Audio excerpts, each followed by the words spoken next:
Today's talk again on meditation is about mindfulness. It is one of those qualities you hear a lot about in meditation, and it's an important quality. It's something which just grows quite naturally as you live a simple life. And coming on this retreat, because there's very little work you have to do, there's no decisions you have to make, there's very little you have to worry about, you'll notice quite naturally the mindfulness will increase. And as it increases, it makes it much easier to do things like watching, say, the full awareness of the breath, or being able to watch your sensations in the feet as you're doing walking meditation. Literally, you can see more, you're more awake, you're more alert, you are more mindful. But there are other things which you can do to increase that mindfulness, and obviously the stronger that mindfulness becomes, the easier it is to meditate and the deeper you go, quite naturally, because you can see much more. You don't tend to stumble over the obstacles of meditation. You literally can see what you're doing, and you can see what the problems are. You're really awake.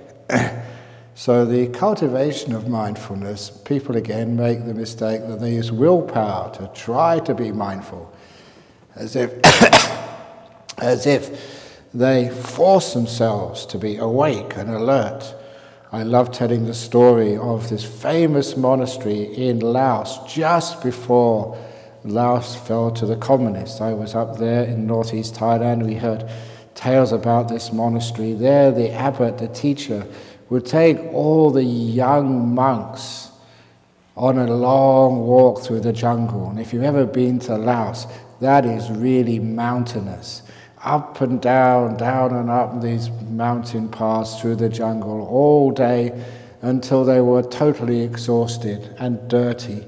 And just before it got dark, he'd always managed to arrive in this clearing close to the monastery with these gigantic, beautiful trees, hundreds of years old. And monks before had built these platforms high up in the branches of the trees, with a platform just the size of these meditation cushions, but no railings on the outside, and a bamboo ladder to climb up. And he would send these tired, exhausted, sweaty, dirty monks up onto those platforms, one to each platform. Then the abbot would take the ladder away and said, "I'll come back tomorrow morning." And there, these monks, tired, exhausted, dirty, had to sit all night, 100, 200 feet up in the trees on tiny platforms. And if they got tired, if they nodded and fell off, that was it. It would be to their death. Even if they survived the fall, the tigers and other jungle animals would eat them at night time. So it was said that many monks got great meditation up on those platforms at night time. They really developed mindfulness.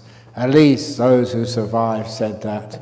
Those who didn't survive said nothing.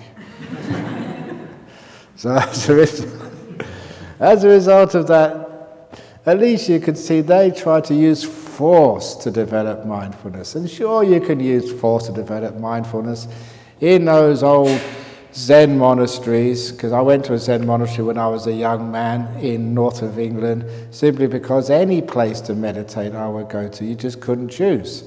So I went there, and of course you got up early in the morning, and just like maybe you guys, you get up early in the morning and you're half asleep, especially when it was freezing cold in the north of England. And then the teacher would come up with the Zen stick.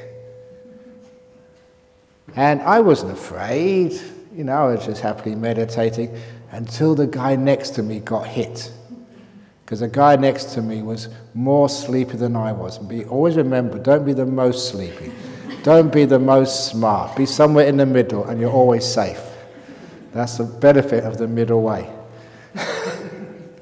So the guy sitting next to me, he was really sleepy, and he got whacked with this stick. And people said it didn't hurt, but I didn't believe it once I heard the sound. But it was amazing the result it had. After I heard that sound, I was perfectly awake. My body was straight, and my mindfulness was sharp out of fear. But that's not how to be mindful out of fear. Of course, some people try and do that. Sit out sort of on a ledge. Go and sit in the tiger cave, or go out into the forest where there's ghosts and stuff. And people say, wow, I was really aware, really mindful. But that's not real mindfulness, that's just fear. So instead of trying to develop mindfulness through willpower or through fear, fear of the teacher scolding you or hitting you, we don't do that in Buddhism. Instead, again, we use wisdom power to develop mindfulness. And the way to develop mindfulness using wisdom power is understanding one of the key teachings of meditation. And it's understanding the two halves to the human mind. The two halves of the human mind are the active, doing mind, and the passive, knowing mind. Now that's just one way that you can understand or regard the human mind, splitting up into these two parts. The doing mind is what chooses to lift up your sleeve of your shirt. It's what decides to scratch, what decides to move your head, what decides to have the cornflakes instead of the muesli, the one which plans what you're going to do, the one which moves, which takes notes. All that active part of the mind is called the doing mind. And the other half of the mind is just the passive knowing mind, that which sees, hears, smells, tastes, touches, that which knows what's going on. Totally passive, non-reactive, it just absorbs information. That's the passive mind. The active mind, the doing mind, is the one you probably know more than anything else, because that takes much or most of your mental energy. As human beings in today's world, we are doers, we are planners, we are thinkers, we are analyzers, we are choosers, and we analyze the choice, what we're going to do, for hours and hours and hours before we actually commit to a choice. We are so active in doing things that we're very good at doing things. We can construct cities, we can invent new things, we can plan our lives and have really successful lives. We can even build retreat centers. That's doing. Now that takes up a lot of energy. And the way your human mind works is that the active mind, the doing, the planner, the thinker, that has first choice of the energy. And anything left, the remnants, the leftovers, are what is available for the knowing mind, which is one of the reasons why people are half asleep. They just haven't got enough energy left just to taste their food, just to see the sunsets, just to know the feeling of the wind on their face. They're too busy doing things. They've got nothing left just to know. In this retreat, you do very little. You don't even have to worry about getting up at a certain time in the morning. You don't have to be concerned about being told off by Ajahn Brahm, even though many of you deserve being told off. I will not do that. You don't have to worry at all. You don't have to worry about getting the food. It all just comes into the place. You don't have to worry about anything. This means that you have nothing to do on this retreat. Of course, you'll always find something to do. You'll find some reason to use your mobile phone and call your family, or check up the stock market, or check up the cricket, or whatever else you're addicted to. You'll always want to sort of take notes or write your biography or figure out the meaning of life. We always do lots and lots of things, but it's limited here. There's very little you can actually do. And because of that, it means that deliberately I'm starving your doer of energy. There's nothing you can do here. You can try and make stuff for yourself, it's very difficult. Which means when you do nothing, all that energy which is wasted, thinking, planning, criticizing, deciding what to do, thinking about all sorts of philosophies, all of that active part of the mind is subdued, so the energy is now released, it's free to go into the knowing mind. Literally, it means you start to wake up. you become more aware. The food starts to taste more delicious. You start to appreciate the Milky Way at night. It's always been there. But now you've got space in your mind to be mindful, to be aware of it, and to appreciate it. And even the feelings in your body become much more aware of how your body feels. And you do start to notice the feeling of the warm, hot sun on your skin. You're waking up. You're becoming aware. Simply because now you have energy to be aware. One of the problems of our modern life is we run around so much. We have to. We've got hardly any choice. We have so many responsibilities and duties that our knower gets hardly any energy left at all. It's tired. And chronic tiredness of mindfulness is called depression. You know, we're so tired, and our mindfulness gets so little energy that whatever we taste has just got no flavor on it. Even what we see is like pastel colors, even bright colors, what is for other people bright and brilliant, bleh, it's just like all washed out. The gorgeous sunsets, as if it's been all soaked and most of the color has drained away.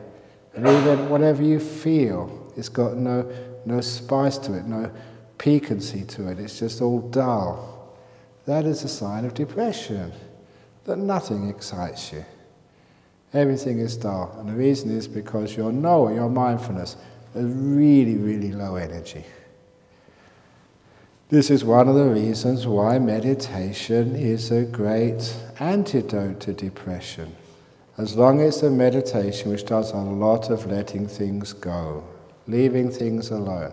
Stop fighting, stop doing, stop challenging. Just let things be and allow energy to go into knowing instead of wasting it, fighting. And as the energy goes into knowing, you literally do wake up. For those of you who still have problem with sleepiness, when you're meditating, dullness, please don't fight the dullness. Because if you're fighting dullness, you are just wasting more energy in the controlling, the fighting, in the doing. When really, if you know what dullness is, it means low mental energy, low awareness. What you really need to do is leave things alone. Stop doing things. Stop reacting. Stop trying to control things. Stop complaining. Just stop, for goodness sake, and let things be.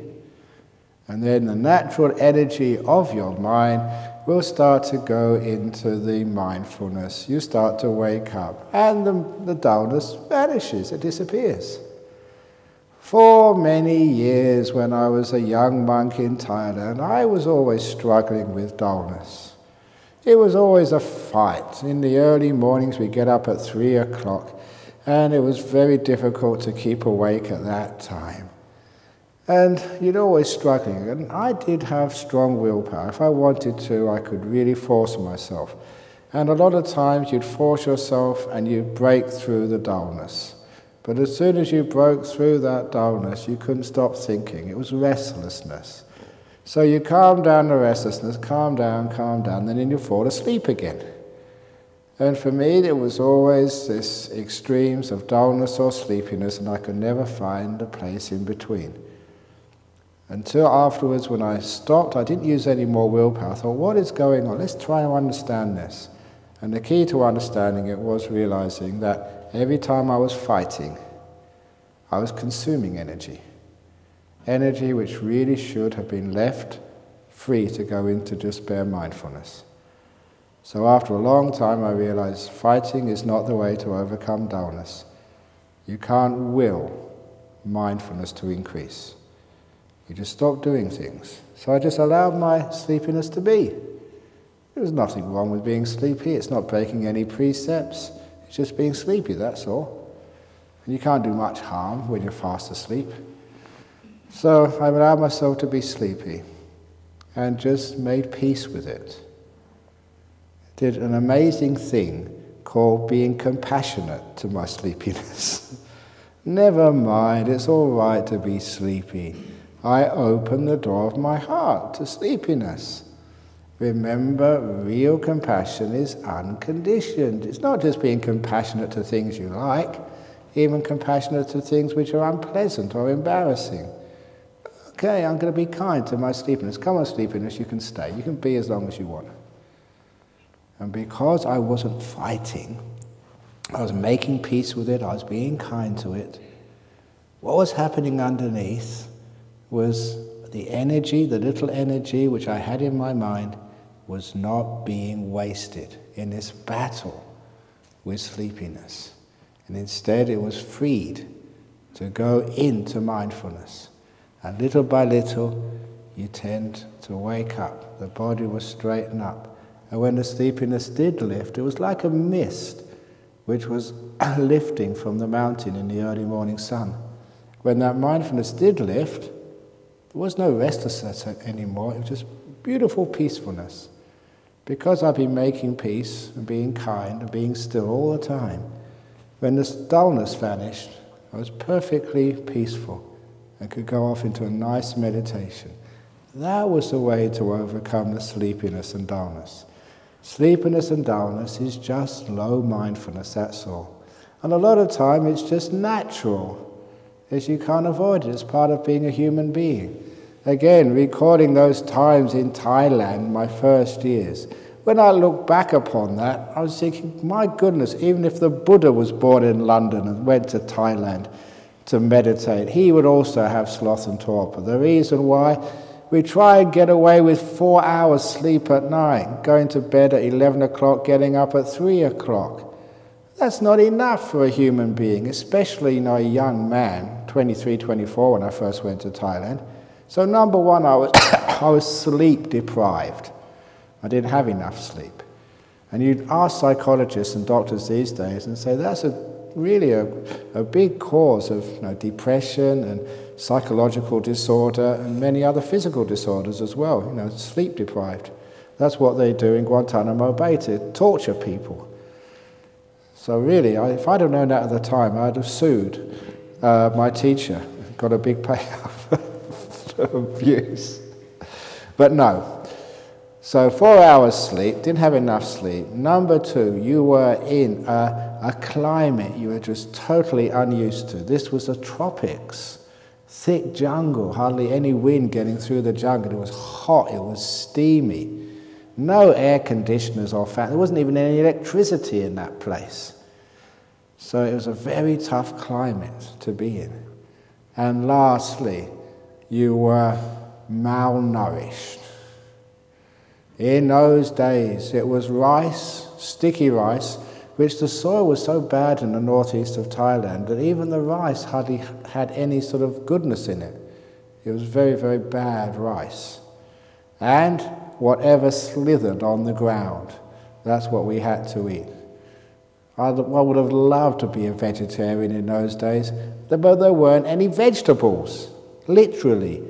It was rice and rotten fish, and it really was rotten fish. To tell you what it meant, rotten fish, which was a staple part of the diet, during the rains, when the paddy fields were all flooded, they would collect these small fish, and they put them in an earthen jar, just bung them in, no salt, no preservative, and just an old piece of plastic on top, and just let them ferment. And they stank. Really, it's just a terrible smell. And one day I was cleaning up by the monastery kitchen and I found one of the jars with the rotten fish in it. This is absolutely true story. And the plastic had been perforated, allowing the flies to come in, lay their eggs, so the whole thing was crawling with maggots. Seeing that, I went to throw it away. But visiting at that time was the head man of the village. Now, the head man was the most highly educated, the most refined of all of these farmers. And even he looked at me and said, "What are you doing?" I said, "Look, it's gone off, this corn with maggots, I've got to throw it away." And he grabbed it and said, "No, that means extra protein." And that's what we had tomorrow for lunch. That was really gross stuff we got to eat. And it wouldn't matter. I don't mind if it was gross tasting, but it just had no nutriment in it. So I was malnourished. I was really thin in those days. I'm just making up for it now.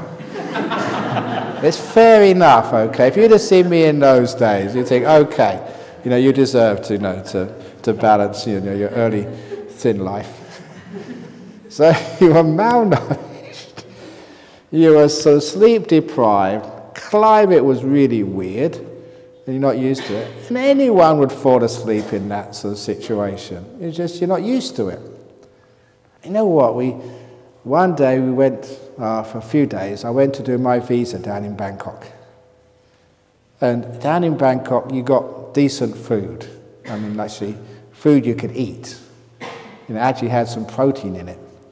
And number two, we could have a nice rest. And we had found this air-conditioned room. This in Bangkok, in this really luxurious temple. It had an air-conditioned room. So we got permission to use it at 3 o'clock in the morning. And none of us were sleepy in the air-conditioned room. Just making it climate comfortable was all we needed. And we had no sloth and torpor at all. It was brilliant. And I realized it was just the climate was making you tired. And it was just cause and effect. It was nature, that's all. So in experiences like that, don't be upset if you feel tired. It's a physical cause. You didn't sleep well last night. Or, you're going through some physical stuff. Or, you're just basically exhausted, and it takes a while for you to get your energy back after living such a busy life. And some of you come from Europe and United States. You're going to have jet lag. Of course you're going to be tired, so don't fight it. Love it. Make peace with it. Be kind with it. And then you find that what little energy you do have can go into mindfulness.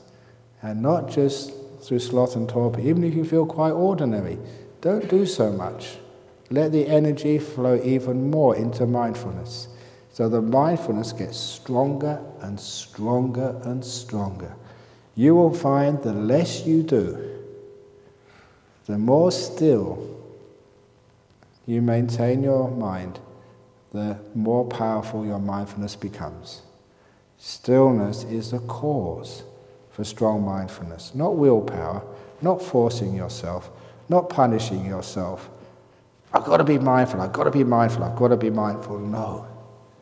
Just be still, and mindfulness increases naturally.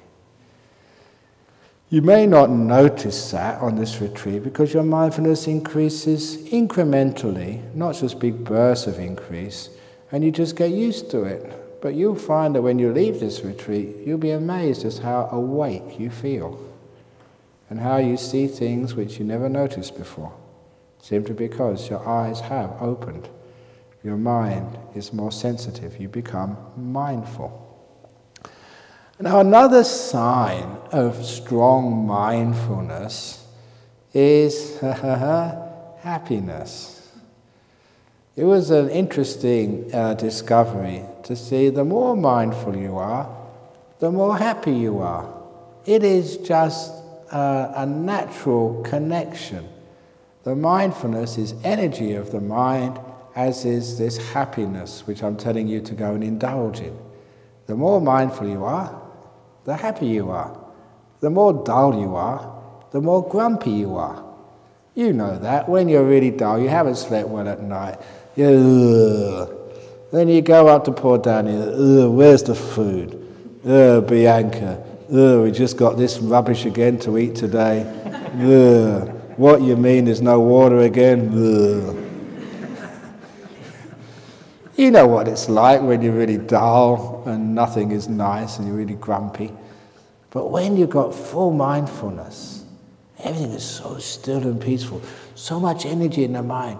Yeah, electricity's off today, woohoo! Strong mindfulness is strong happiness. Now, I mention this because a few people have asked in the questions, how can you develop like this beautiful, delightful breath? I get the breath, but it's just a breath. How on earth can a breath become delightful? It's just breath, for goodness sake. Yeah, a sunset can be beautiful. Yeah, Angelina Jolie can be beautiful. But the breath is so boring. It's just a breath. I mean, just breath, millions of breaths. How can a breath be delightful? You wait until you get mindful. Because when the mindfulness starts to increase, not only do you see much more, what you see becomes richer. It becomes more beautiful. You taste more. And you get these incredible experiences on a meditation retreat. You really get very still, so the mindfulness builds up. It's the opposite of being grumpy. It's being energized. And you open your eyes and you see, my God, look at that floor. Have you actually seen the patterns in this bamboo? And how beautiful it is? It's not just brown. It's got hundreds of different shades of brown. And just the way, this is natural bamboo. And the way just you can see the knots and the little striations in the different colors. And you can look at that and say, wow, look at that. You've been walking on it all week, you never noticed it. But you look at it now with mindfulness, wow, that's incredible. You are not going crazy. No one put drugs in the breakfast. This is just the nature of a mind which gets energized. You start to see beauty in the most unlikely of places. I have many stories. One of those stories, one of the first time was in Thailand, on this old concrete floor of Wat Nanacha. It's been covered up now with plastic or whatever. But it had an old concrete floor, and you were doing walking meditation, backwards and forwards, walking, watching your feet. And then suddenly, without any warning, I had to stop because I was looking at the concrete in front of me. When you do walking meditation, put your gaze about 2 meters in front of you. I never noticed, I mentioned that before. Gaze 2 meters in front of you, so you know you're not going to bang into the wall, you're not going to trip over anything. It just gives you a sense of safety if you look 2 meters in front. Looking 2 meters in front, wow, look at that concrete. And as soon as you started to look at it, the whole thing like expanded and it just revealed incredible beauty. There were just so many different shades of grey in there, and just the texture of it. Given it was laid by the villagers, not like by professional grano workers, so it was all uneven, but that gave it like a texture. It was like a mountainscape. And you could see so many different shades of grey, and the way the whole thing was just arranged together, it was a work of art. And I just stood there for about half an hour looking at this piece of concrete and thinking I should cut it out and send it to some gallery somewhere, because it was absolutely beautiful. And of course, at the time, you don't know what's going on, you're just enjoying yourself. And then after half an hour, it just disappeared. It went back to ordinary, boring concrete again. And that was what was happening. My mindfulness had got very strong. So even in an ordinary piece of concrete, I could see these beautiful, beautiful shapes. But the best story happened here a few years ago. And I know I say this every retreat, but it's such a wonderful story. It was a time when, after a very nice meditation, I went to the toilet. You know what's coming next. This is a golden oldie. And after going to the toilet, I just happened, just by chance, to look at the content of the bowl. And if you think a lump of concrete looks beautiful, wow! Look at that. The different shades of brown. I mean, it's not just brown. There's hundreds of different shades, and they're really rich. They're really deep browns. The sort of browns which, an artist will have a hard time actually to colour in. And have you ever noticed with a lump of shit, it's always got a tiny bit of mucus on the outside, which means that the water goes on and like glistens like a diamond. And you have all this beautiful sparkly stuff.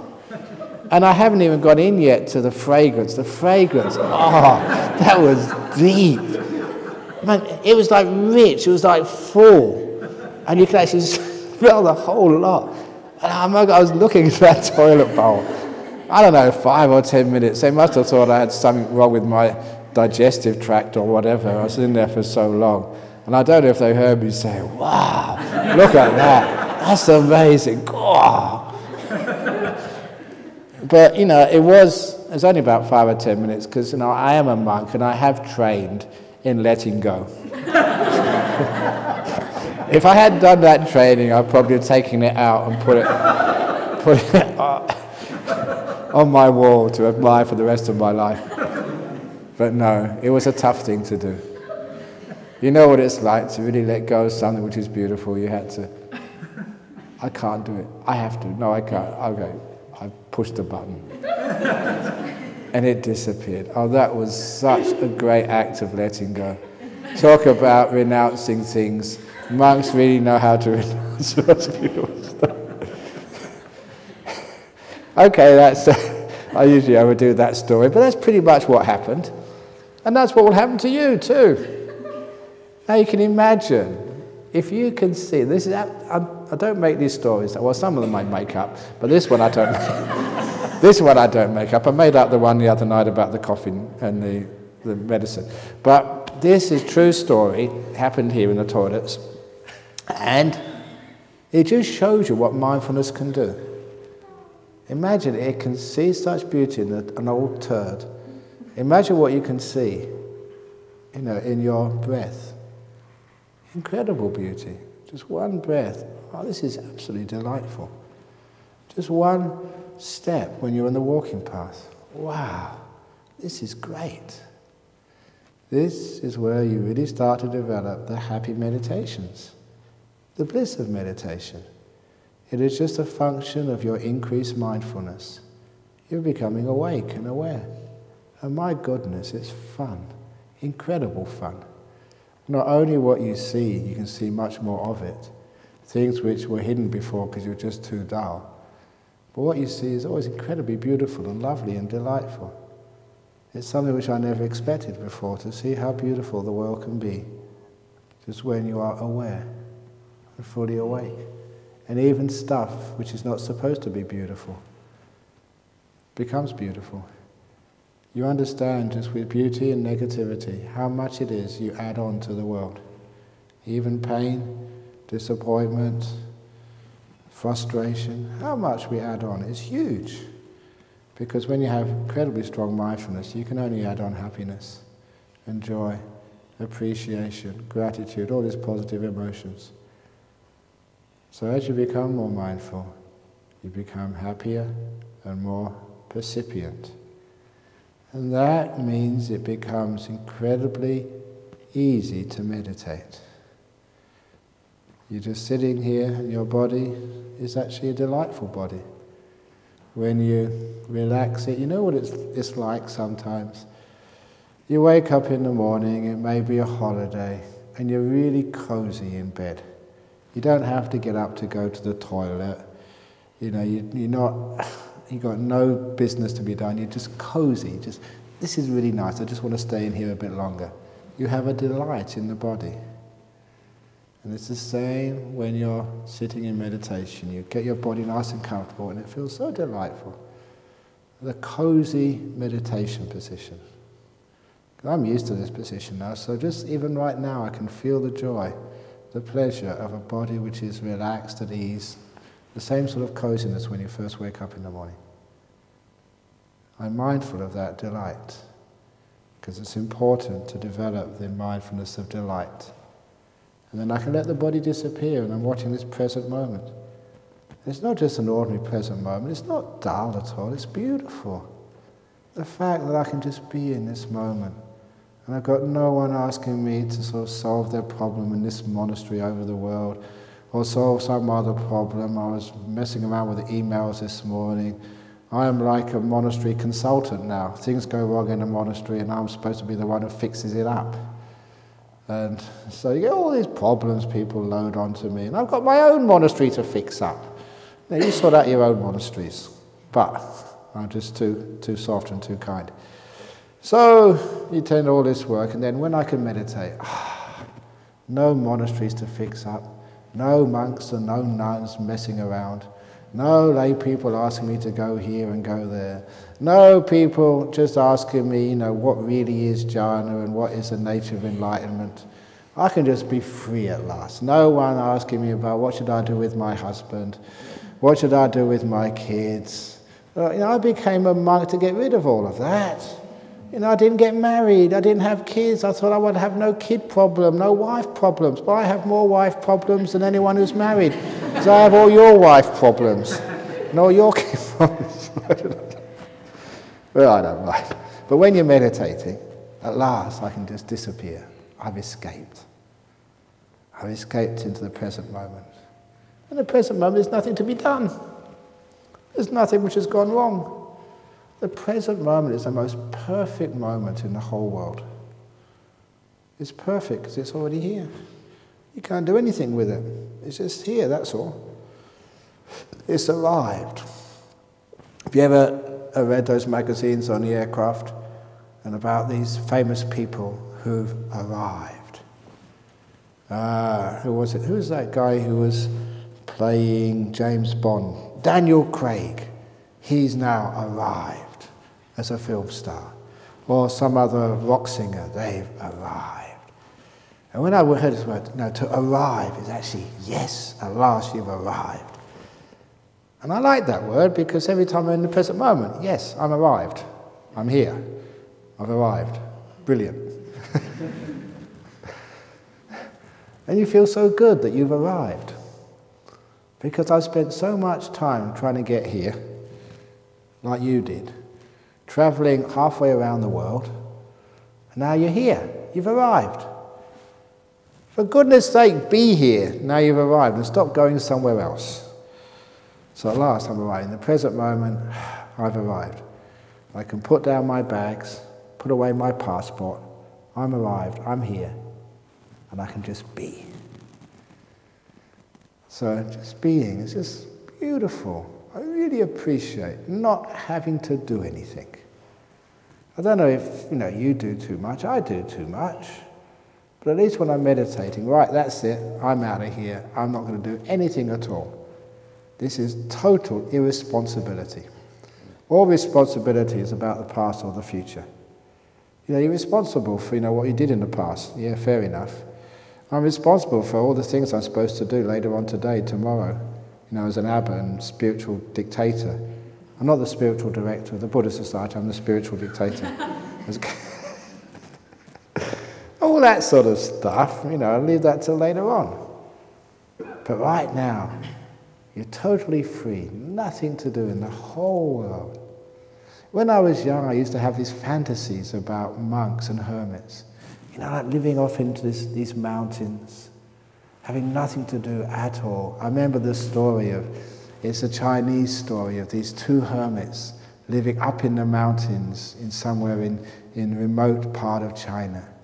Just living so simply, so wise, not a worry in the world, just eating your lunch and the rest of the day meditating and just watching the rain fall and the streams form and just the water just run over the rocks down to wherever it went to.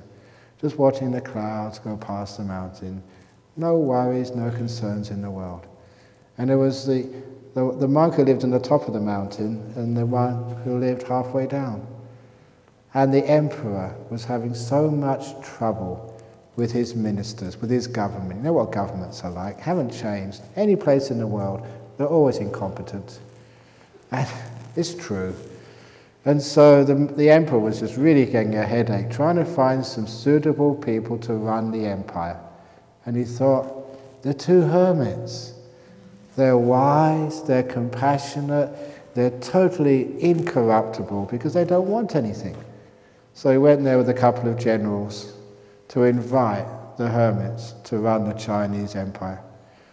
And he went to the one at the top and said, you are incorruptible because you don't want anything for yourself. You're so wise and compassionate. Can you please help me run China? And then the monk never answered. He just went to the stream and splashed some water in his ears and washed his ears out. He said, I'm sorry, I just got a bit of filth in my ears. And the emperor was smart enough to know what he meant. So he left and he went down to see the second hermit halfway down the mountain. And he was about to ask the second hermit the same question. Can you please come and help run the empire? I need someone who's wise, compassionate, and incorruptible. And before he even said that, the top monk's attendant came running down. He said, I've got a message from the top monk. He said, don't drink the water, there's some filth in it. And the emperor realized, there's no way I'm going to get these guys to run an empire. So he left them by themselves. And I always remember that story. Just simple people, not doing anything, just living as hermits, peace, no problems at all. And that was like the fantasy I had of being a monk. Just going to Thailand or to Australia, living in a little hut or a cave, just meditating all day and just no one bothering you at all. Oh God, it hasn't worked out like that at all. And it never does, but I can always become a hermit again. And my hermitage is not my cave. My hermitage is when I close my eyes and come into the present moment. Now I'm a hermit again, secluded from the future and the past where all the business lies. I can be peaceful there. That's my hermitage. That's my escape. That's where I go to get away from the whole world. Not Jhana Grove, because there's still things to be done in Jhana Grove, but in the present moment, deep inside, that's where you find your hermitage. And that's where mindfulness starts to grow. When you're doing something, it's all doing something for the future. It's always doing something about the past. That's where all the work lies. So if you can just become more habituated to the present moment, to the real hermitage, then you'll find your mindfulness increases. You become more awake, more alert, more wise, and more energized, more happy. And for those of you who are getting a bit frustrated or depressed, come into the present moment. Don't fight the depression. Don't fight the frustration. If you get frustrated and think, I don't want frustration, I'm going to really meditate now, well, you're asking for more problems. Just embrace your frustration. Frustration, give me more. Depression, please, let's see how depressed I can become. See if I can beat the Guinness Book of Records depression and frustration index. See if I can be the most... When you accept things, it means you're not doing anything. It means you're leaving things alone. You're becoming still. And you're giving energy a chance to go into the mindfulness. And it goes into the mindfulness, you become more alert, more awake, more energized, more happy, and you feel so much better. And that is the increase of mindfulness. And once that mindfulness is increased, you do see the contents of your toilet bowl as beautiful. You do see your breath as delightful. You do see the walking as incredibly amazing. Why couldn't I see this before? It's incredible what's going on in just one step. You go outside, you just look at a blade of grass. Wow! Look at what's happening there. And you understand some of these great poems, like the one which comes to mind is by William Blake. Very famous 4 lines.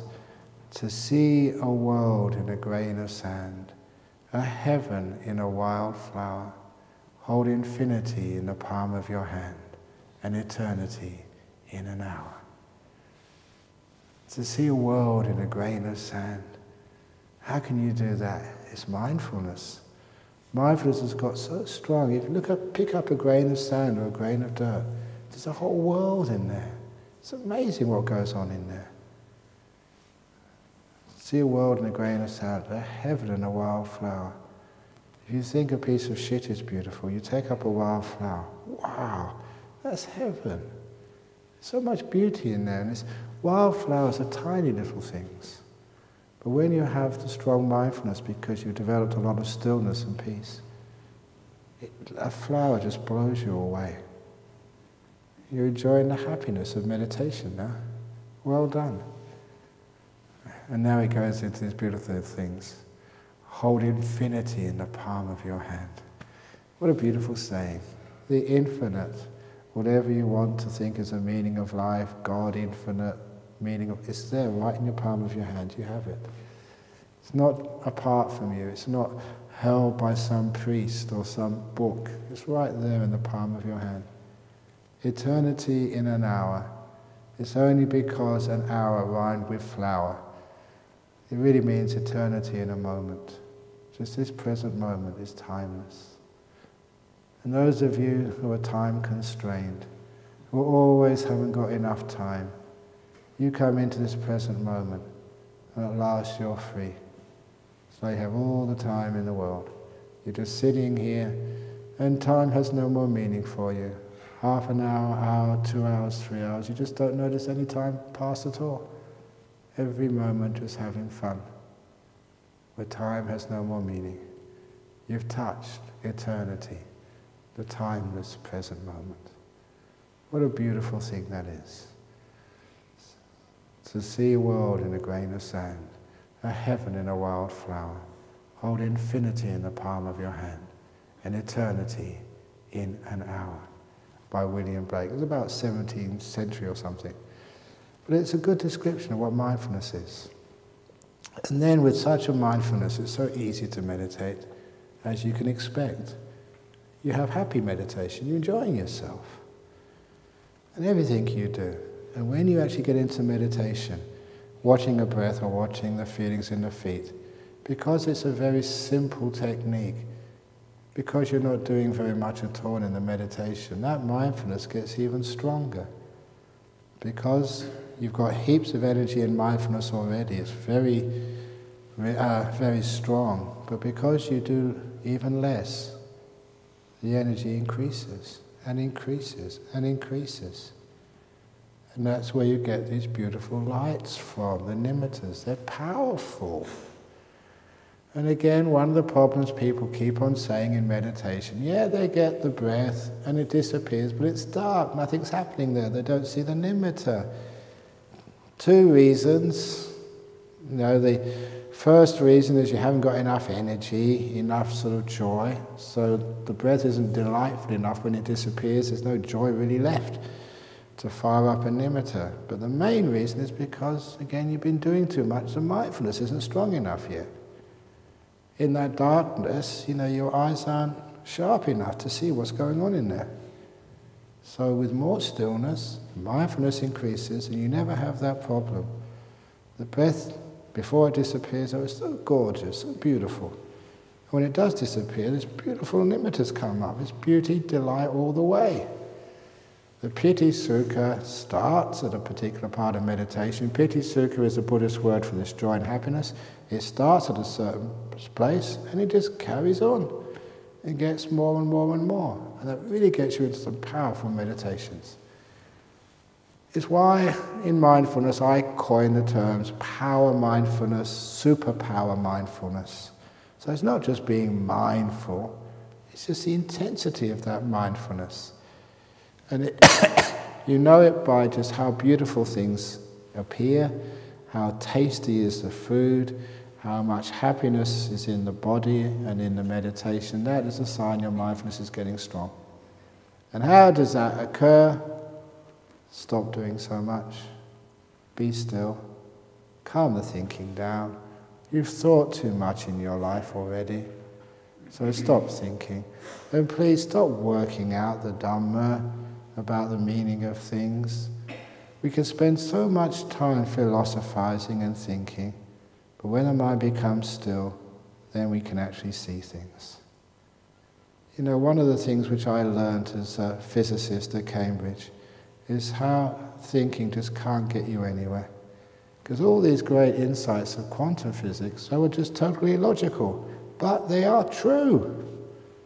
You can't think your way through these amazing, stupid-like sayings of quantum physics, but that is the reality of things. One thing I learned from studying theoretical physics was the limitations of thought. Basically, we don't have enough data to start with. We think from only limited knowledge of the world. That's why we don't get anywhere. We just get into arguments. So instead, suspend all your thinking and philosophizing. Be still. Get lots and lots of mindfulness up. And then when the mindfulness is very, very strong, then you can start to see things. And you can base some of your philosophies on the data, the experiences you get from deep meditation. They will change the way you understand life. Because the fundamental starting point of your thought thinking has been changed. You've got real data rather than false assumptions. So stop thinking it. Even the Buddha said this. It's one of the famous suttas. It's only a small sutta, I think it's in the Anguttara somewhere. He said these are the lingering obstacles to the deep meditation. You get so deep, you're very peaceful, and you waste that peace by philosophizing. Because you know what it's like sometimes in the deep meditation, your mind is so clear, it's so strong, at last actually you can actually think clearly. And you can give yourself amazing teachings on Dhamma, just to that very end. But you're wasting the time. Don't do that. The Buddha actually called it as the lingering hindrance of Dhamma Vitaka, thinking about the Dhamma. Shh. Just get that extra experience of jhana first, and then you can got something to build your thinking on. You got some experience, but don't go philosophizing, because you're wasting that energy which you built up through stillness. Shh. Be still, as still as you possibly can. The energy builds, mindfulness increases, and you have a wonderful time. So if you're not happy yet, if you haven't got this strong mindfulness yet, it means you are doing too much. Rest, relax, stop thinking, stop planning, be in the moment, let go, be kind. All these amazing words which means do nothing. And mindfulness increases, and you understand the way of meditation. So that's the talk this morning. Woohoo! Easy and powerful, and you have lots and lots of fun. So, any questions about this morning's talk? You've got 5 minutes. Going, gone, okay? And thank you to the electricity company for keeping going until the end of the talk. And thank you anyone who's really, really fed up. You can go and meditate with the dog. Like this. And do loving kindness meditation. This is free for anybody to cuddle during their meditation. But don't take it out of the hall. So only in this hall you can cuddle.